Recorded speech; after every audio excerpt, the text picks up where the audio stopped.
Of what Kevin McCarthy did. I'm very appreciative that the Freedom Caucus in the House put out a proposal early on and they worked with Kevin McCarthy. I'm proud of all the House Republicans that voted for a debt ceiling increase, and I'm proud of all my Republican colleagues that care about this issue, and we're here to support what Kevin McCarthy is trying to do.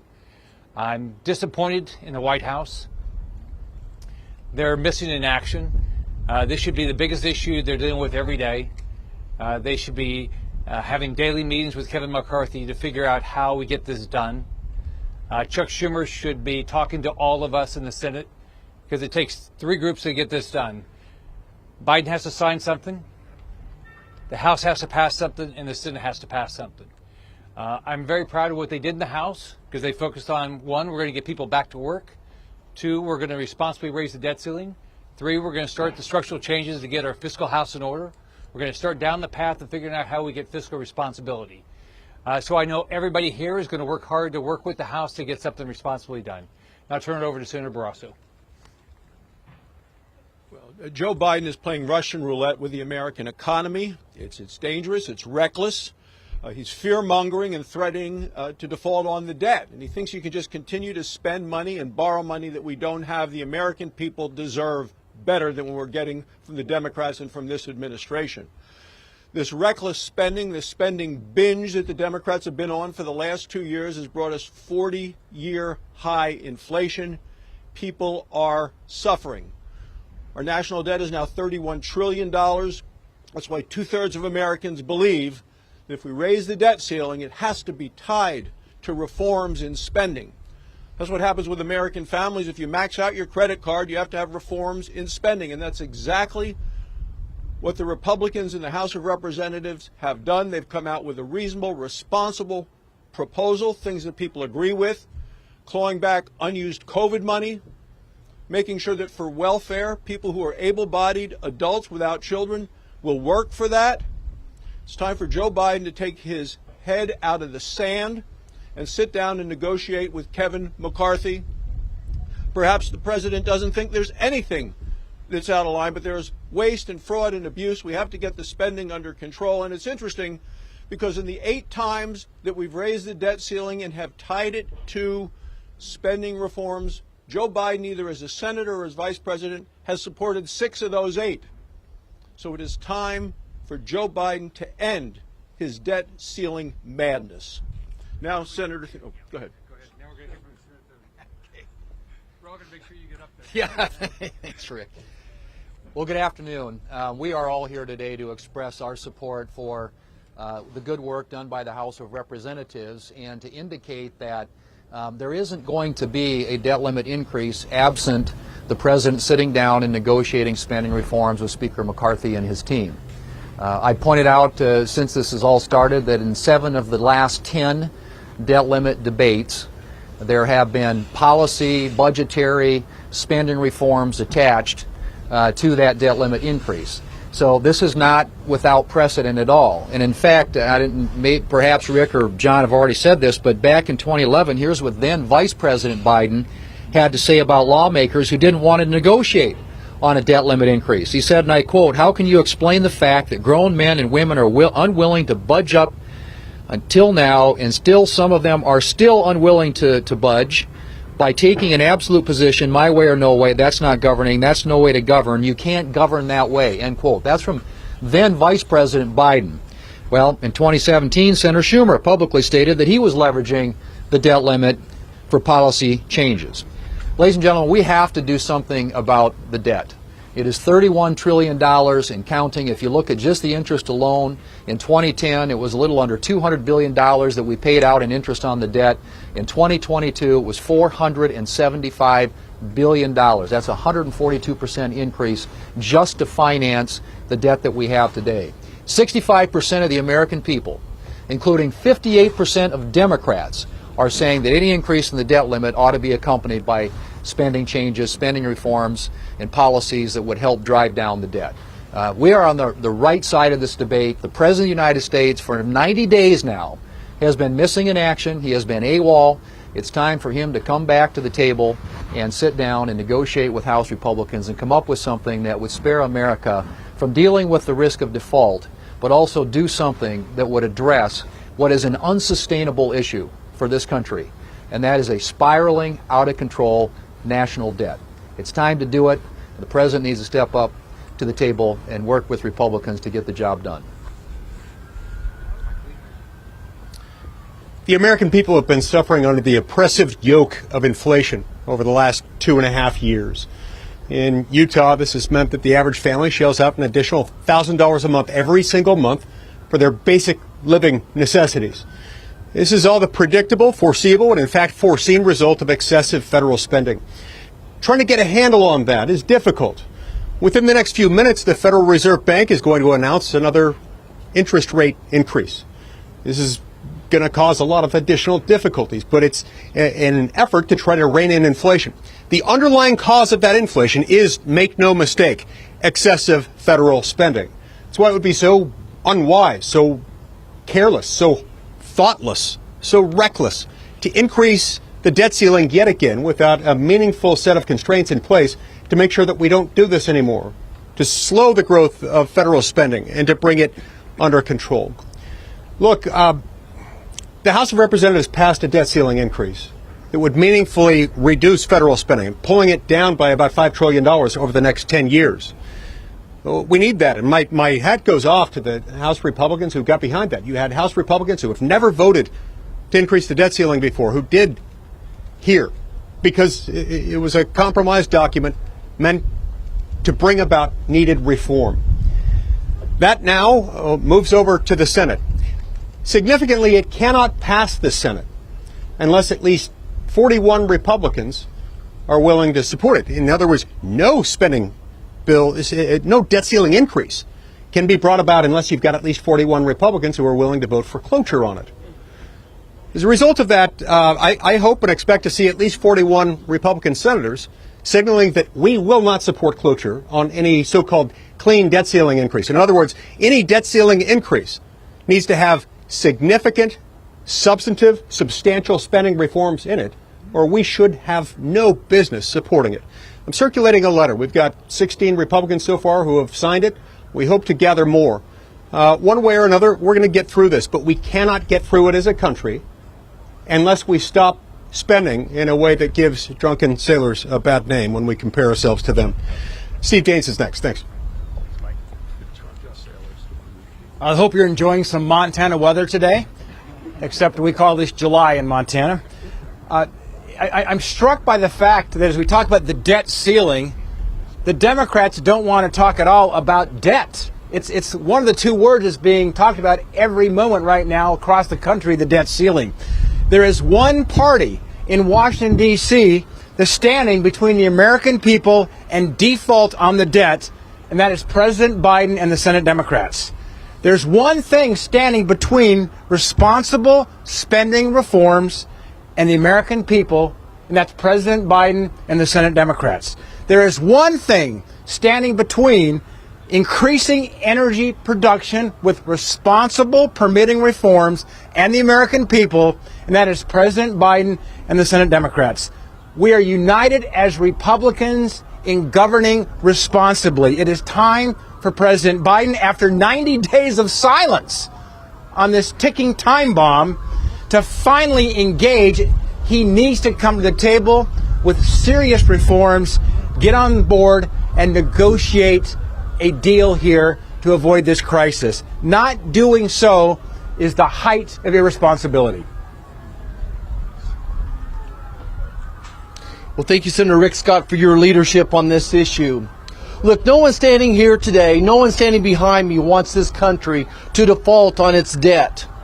But at the same time, just like any responsible parent, we will not give the White House another credit card and throw more diesel fuel on the inflation inferno that they've created with their reckless spending policies. The American people and even the national media know that the ball is in Joe Biden's court. Speaker McCarthy and the House GOP have put together a responsible deal. They placed it on the table that claws back reckless government spending and hopefully will slow inflation while taking care of the debt ceiling for a year. This bill is a good solution. The Republican GOP bill is a good solution. And let me be clear, there are absolutely no cuts in the VA or the veterans benefits in the House Republicans' proposal. If Democrats bothered to read the bill, they would see no cuts to veterans' benefits in the text, and it would protect Medicare and Social Security. Coming from a family of veterans and a veteran myself, and also as the father of an enlisted soldier, I'll always make sure our veterans and their benefits are protected.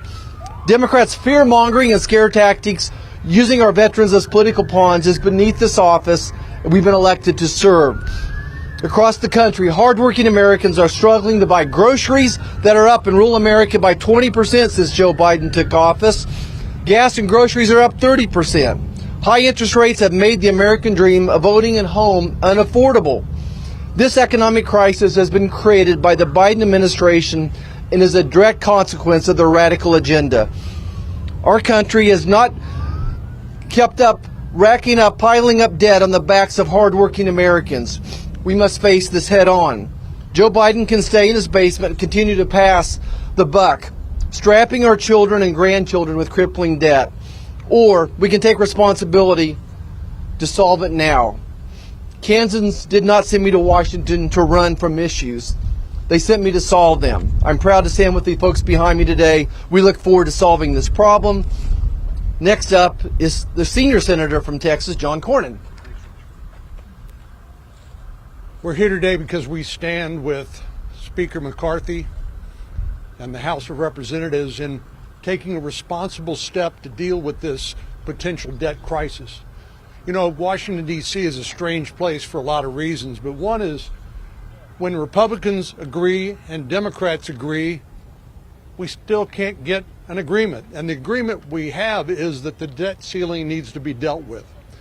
But only the House of Representatives has responsibly addressed this, while President Biden has recklessly and irresponsibly ignored his responsibilities.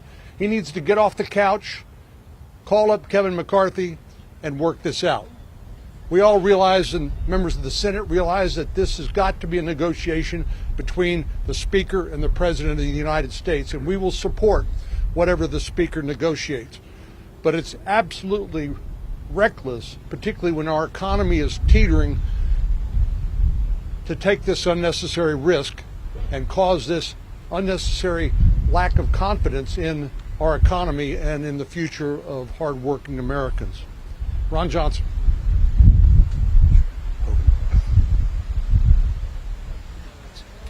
So as you've heard, we are here to indicate our strong and unified support as Senate Republicans for what the House Republicans have done to be responsible, to use the debt ceiling as was intended to be used. Yes, increase it so we don't default on our debt, but attach to it the fiscal controls that quite honestly, all this deficit spending is mortgaging our children's future. So we need to do something. The American people support us in doing that. Being the accountant in the group here, I want to talk a few numbers, not many, but I want to lay out how incredibly reasonable this proposal is and why Senator Schumer should bring this up on the floor of the Senate and pass it, and President Biden ought to sign it. I want to give a big shout out to Senator Rick Scott, who tenaciously held weekly dinners between conservatives in the Senate and conservatives in the House, and we worked our way through this issue. None of us have ever voted for an increase to the debt ceiling. We didn't want to do so. But the only way we were willing to do it is if we were able to attach the kind of fiscal controls that House Republicans have done. But you have to understand how far the House conservatives moved in the direction to get 217 votes to pass this in the House. In 2019, before the pandemic, the federal government in total spent $4.4 trillion. In 2022, we spent $6.3 trillion. President Biden in next fiscal year wants to spend $6.9 trillion. That's more than a 50% increase over pre-pandemic levels. Now, in our initial discussions, fiscal conservatives, we wanted to go back to some kind of baseline based on fiscal year 2019, pre-pandemic.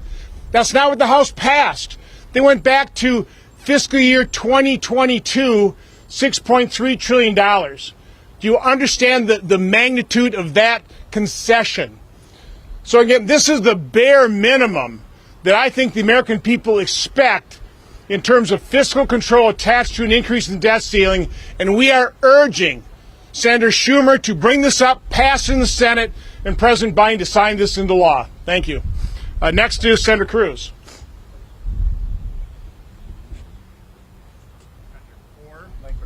And speaking for Senator Cruz, apparently. So yeah. I'm his neighbor to the north, so I'll take it from here. Look, listen, President Biden knows what he's facing here. This is not like this is new to him. In his decades and decades in the Senate, he faced this over and over again. And 10 times when he was in the Senate, he voted against a debt ceiling increase. Multiple times, he's negotiated a negotiated deal for a debt ceiling issue.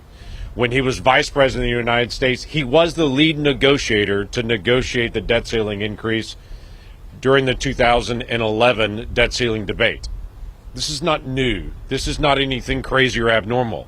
This is the American people saying, we have a debt ceiling. We should actually talk about our debt. We're one of 2 nations in the world that have a debt ceiling of any type. We're the only nation that has a debt ceiling like this. The reason we have a debt ceiling is so when we get to that point, we'll actually negotiate what do we have to do to not overspend. So to say, well, we'll talk about this issue later, just raise the debt ceiling now and then we'll talk about spending later, completely violates the essence of what a debt ceiling even is designed to do. It's designed to force conversation right now.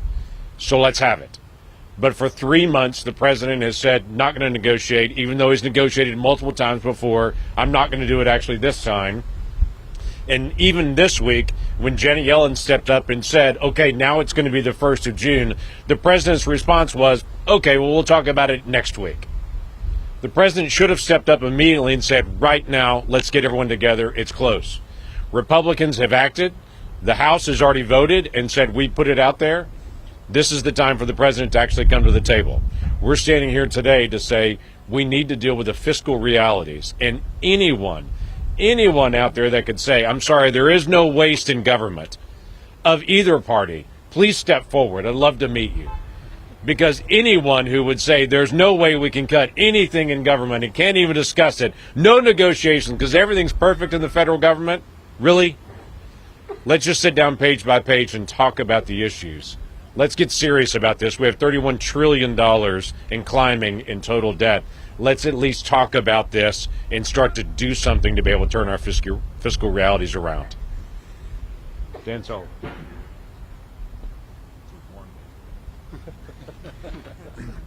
Well, I think the big message here is Chuck Schumer and Joe Biden have a problem. And their problem was their strategy was premised on Republican disunity. And what you're seeing right here and what you're seeing over on the House is Republican unity on this really important issue.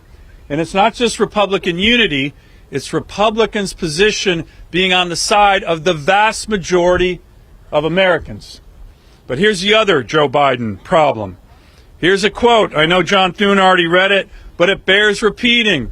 When Joe Biden was the leader of the negotiations on the debt ceiling and reforms in 2011, he said, quote, how can you explain the fact that grown men and women are unwilling to budge up until now?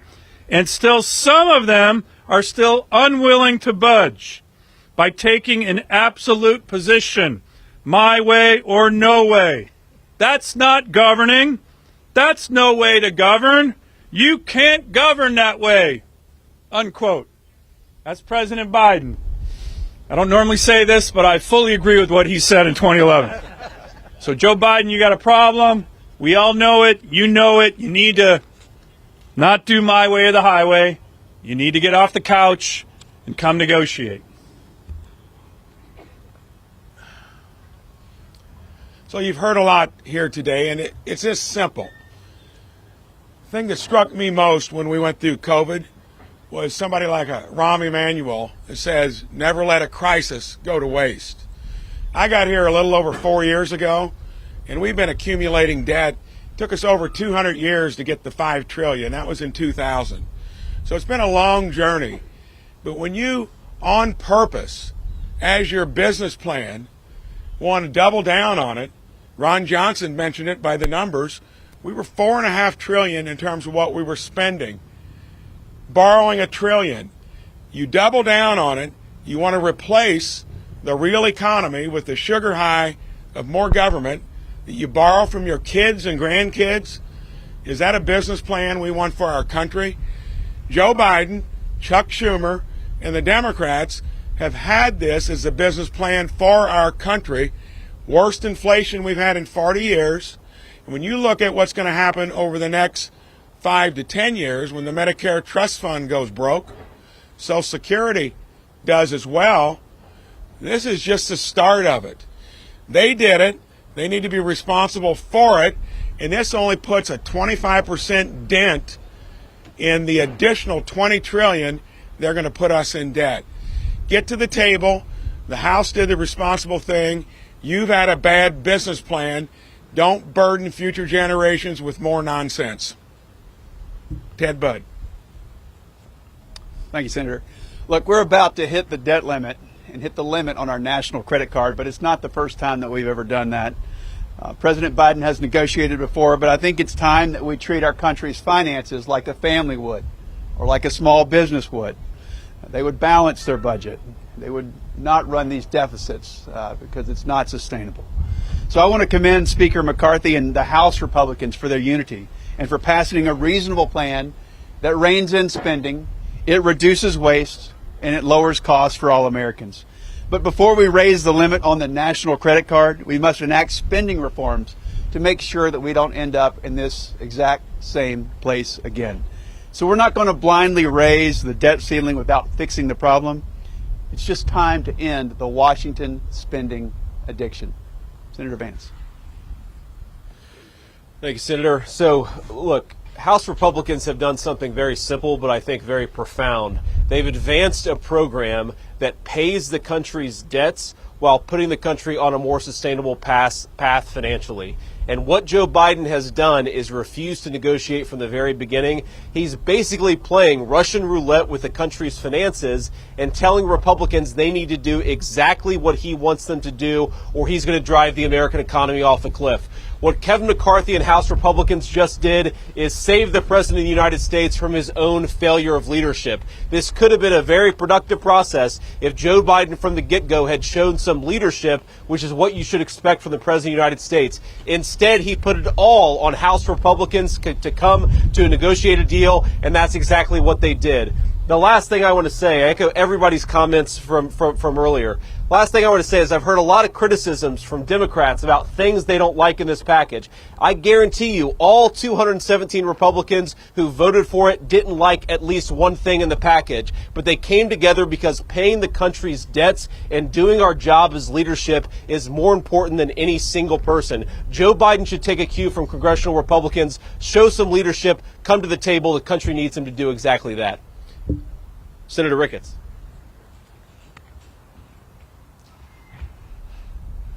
American families know that at the end of the day, you have to live within your means.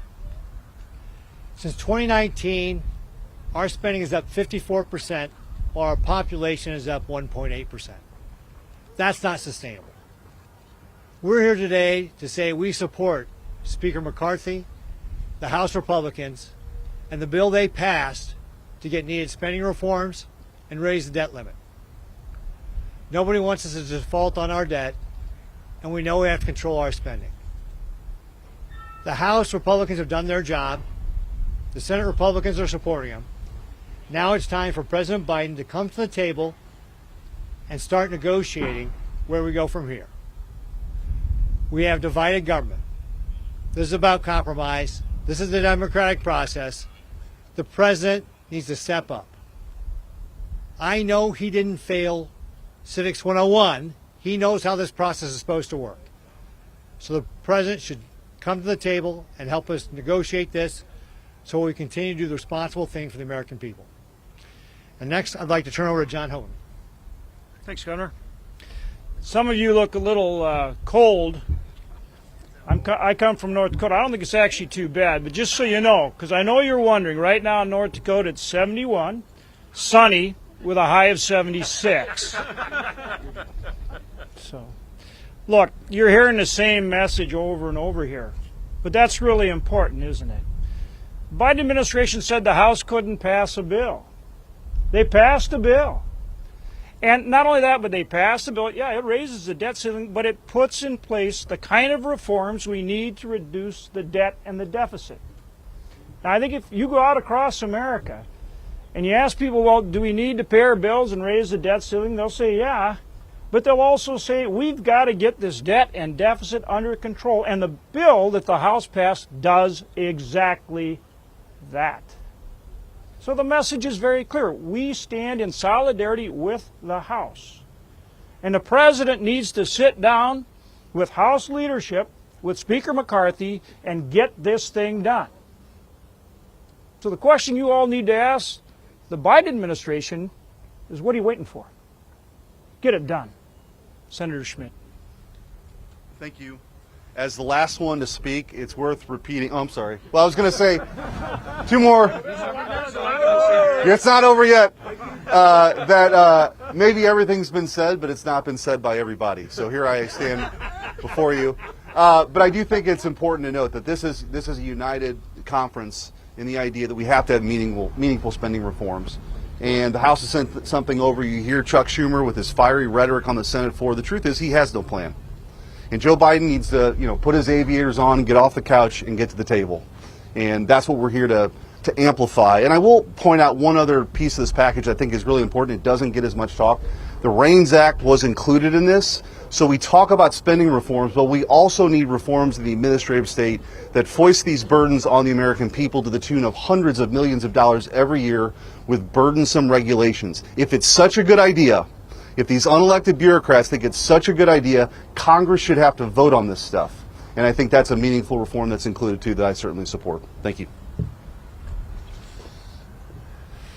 I'm Cynthia Lummis from Wyoming. I served in the House. I know how hard it is for the House, especially House Republicans, to come together because we think for ourselves and we tend to act for ourselves. It was too important this time for Republicans to act alone. They chose to act in unity. They chose to act together. And it's because they know that in the history of the world, no nation has lasted very long when their debt exceeded 100% of GDP. Their debt exceeded 100% of the size of their economy. That's where we are. It's time to act. We support the House in its decision to act in unity, and we speak in unity with them. I want to thank my colleagues, Rick Scott and others, who worked with them to support them and urge them and help them get there. So we now can speak with one voice on behalf of the American people who are ready to see responsible fiscal policy in Washington, D.C. And I think to wrap it up is Senator Ted Cruz of Texas. Well, thank you. Hoban, let me say, I'm from Texas. This is bloody cold right now. And it may be a sign that hell is frozen over. Because what we've seen in Washington is we've seen Republicans come together united. I'm here today to praise the Republican majority in the House of Representatives. They came together, they stood as one, and they passed a serious bill that avoids a default on our debt and that makes serious steps to reining in the out-of-control spending and the debt that is bankrupting our kids and grandkids. If you're at home and you're sick and tired of the inflation that is making life harder each and every day, you're tired of paying more at the grocery store, you're tired of paying more in rent, you're tired of paying more at the gas pump. It was caused by trillions of dollars of spending from out-of-control Democrats, and the House majority has stood up and led and said we've got to rein that back in for the working families who are hurting across this country. Senate Republicans are here today standing shoulder to shoulder united with House Republicans. And I have to say the behavior of President Biden to date on this issue has been wildly reckless and irresponsible. Biden's position has been, up until 2 days ago, he would not negotiate, he would not compromise, he wouldn't even sit down and talk. that was obviously unreasonable. And Biden was doing more than that. He was threatening default of the debt. He was playing roulette with the American economy. Let me be clear. There is one man on planet Earth, and one man only, who can ensure we do not default on our debt. His name is Joseph Robinette Biden Jr. And here's what a responsible president would say. He would stand up and say, America will never, ever, ever default on our debt. Every month, federal tax revenues exceed cost for the interest of the debt. If the president said we won't default on our debt, we wouldn't. But there's a reason Biden is not saying that. He wants to scaremonger. He wants to scare the stock market. He wants to scare the bond markets. He's counting on the corporate media to echo his scaremongering. But I've got very simple advice on who President Joe Biden should listen to. President Joe Biden should listen to Vice President Joe Biden. In 2011, when Republicans in the House stood strong on the debt ceiling, again because Democrats had had majority of the Congress for 2 years, had passed trillions in irresponsible spending, and Republicans stood strong and said we will not raise the debt ceiling without serious fiscal reform. What happened?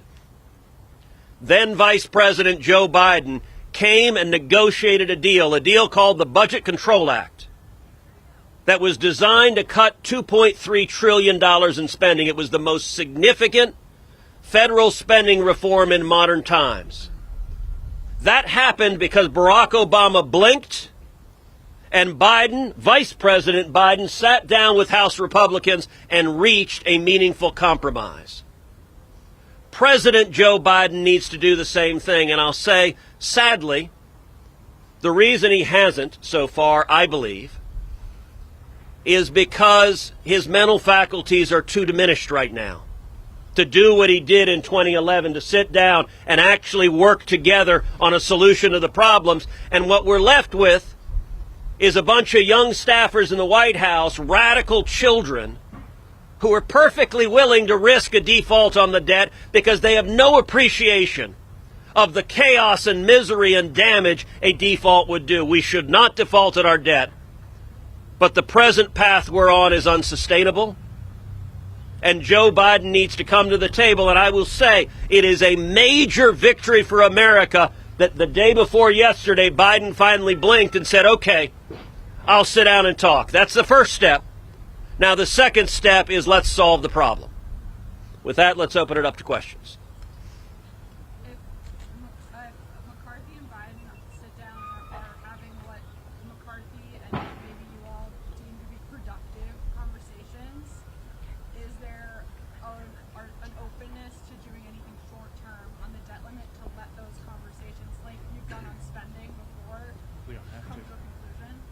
We don't have to. We can reach a resolution here. I believe the resolution is going to be a compromise. But for there to be a compromise, the radical Democrats have to be willing to compromise. To date, they have not been willing to do so. They created this problem, and they have not demonstrated any willingness to be part of solving it. Look, I can tell you a short-term extension, a clean debt ceiling, is not going to pass Congress. That is a solution that the White House has fevered dreams of, but it's not going to pass Congress, nor should it, because doing that would be disregarding our constituents at home who are hurting, who are facing the consequences of this uncontrolled spending. Can I just add? Let me reiterate how incredibly reasonable the House proposal is. Now, from my standpoint, what should happen here is Chuck Schumer ought to bring their bill up to the floor, pass it, and President Biden ought to sign it. That's what that conversation ought to be about next week in terms of when he will do that. Again, $4.4 trillion to 6.3 on a path to 6.9 trillion.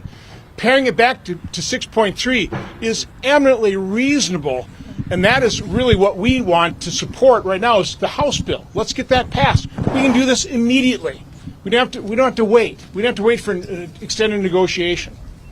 They ought to be. Biden should be sitting down and negotiating every day, getting this done. This is the most important thing he should be doing right now, and by being missing in action is wrong. Well, as we look ahead to next week when he is having the meeting with the other three lawmakers here on the Hill, Are you comfortable, and do you think that Speaker McCarthy is the best messenger for Republicans in that meeting, or should McConnell be taking a bigger posture in this meeting, a more aggressive posture?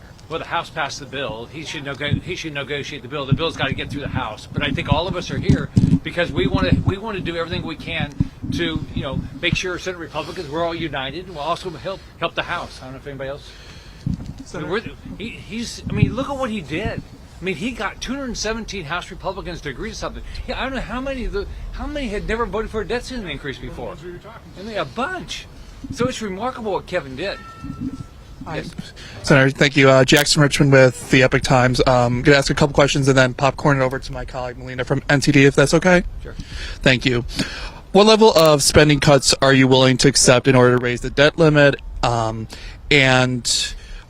Let's say you pass a compromise. What's to stop future, what would stop members of Congress from waiving that requirement? Like, that could be done under the BCA. Well, first off, I think we ought to be passing the House bill. Okay, that's the only thing we ought to be talking about now. And I think I think it is important to always make sure it's not something that's easily waived in the future. And I think that's one thing they tried to do, is make sure that's not what happens. And again, I want to push back on this phrase spending cuts. Again, 2019, $4.4 trillion. And we spent way in excess of $6 trillion during the pandemic. 2022, $6.3 trillion. Biden wants to spend $6.9 trillion. I mean, understand how insane that is in terms of growth in spending. So all we're trying to do is limit the growth of spending, put us back on some reasonable glide path. Had we gone back to just a baseline in 2019, grew it by inflation, population growth, which would be a reasonable way to budget, right? Mm-hmm. Last year we spent $5.1 trillion. We spent $6.3. So let's not talk about budget cuts. Let's not let the Democrats get away with that. We're trying to rein this in and put us on a more reasonable and sustainable spending glide path. And then just to follow up, so how would you all respond if President Biden did something like invoking the 14th Amendment and directed the Treasury to continuing borrowing money to meet the country's financial obligations? He can't do that. And and by the way, I mean, I just don't get it. Why didn't he just do his job? I mean, we all know how the Constitution works. There's, the White House has to negotiate with the House and the Senate. We don't get to pass just what we want. I mean, do his job. Show up. Yes, sir.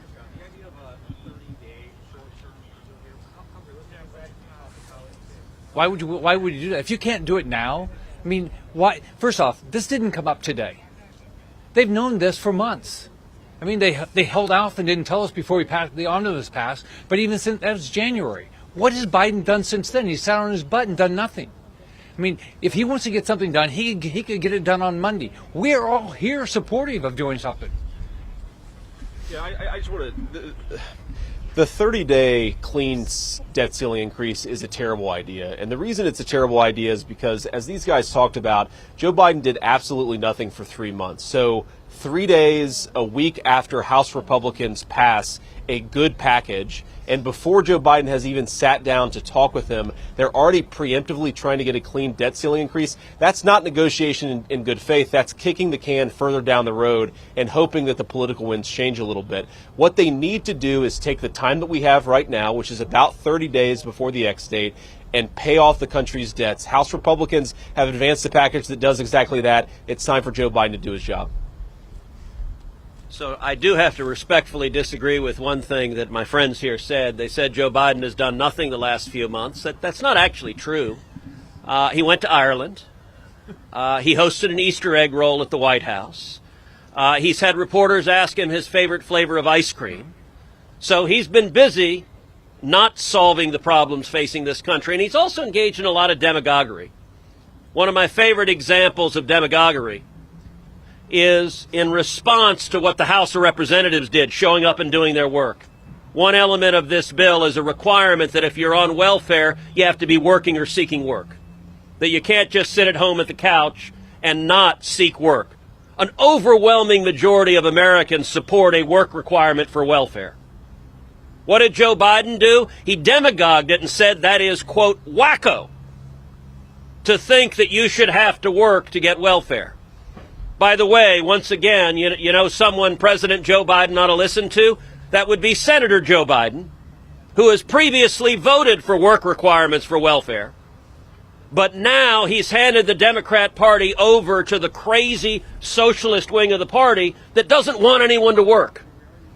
You want to know a basic divide in America? It's a divide between the men and women with calluses on their hands who show up and work and believe in the dignity of work versus the people trapped in dependency by the big government socialists. Joe Biden needs to do his job. Stop playing around, stop playing politics, sit down and negotiate a reasonable solution that actually solves the problem facing this country. What else? Anybody else? In the House plan right now, what realistically do you think you can get through Congress just based off the current makeup and the president still being a Democrat? There's nothing unreasonable in the House plan. I mean, I don't know anything in the House plan that's unreasonable. It's not unreasonable to say that you know, if you're able-bodied, you go to work. What's unreasonable about that? What's unreasonable about raising the debt ceiling and having structural change? There's nothing. There's not one thing in there. And you know, one thing when we all met with, we've been talking to House members. We said one thing. Let's make sure what you do is something you can explain. They did. You look, first of all, what the Freedom Caucus put out, you could explain all of it. It all made sense to every American. And you look at what Kevin McCarthy passed. It actually, you go talk to normal people, well, that makes sense. So they ought to pass every one of it, all of it. It appears that as this press conference happened, the Fed, they've raised interest rates at 40%, a signal that that may be the end for now. Pause is coming in 16 years. Well, first off, I think Jay Powell's done a pathetic job. I don't understand the balance sheet. He sat there and said inflation was going to be transitory. It's not. Poor families are getting hurt because of his foolishness. We've got banks that have gone under. And what was he doing when Silicon Bank went under? With all those people who work in the Federal Reserve, what was he doing? Right. So I think that what he's doing is hurting the economy. He's been hurting the economy, and guy, you just look, and then why is he? Why look at what's happening to our banks now? We have less money in our banks, which means if you're a business guy like I am, it's going to get harder to get a loan. That's all caused by one person, Jay Powell. Thank you, everyone. Thank you much.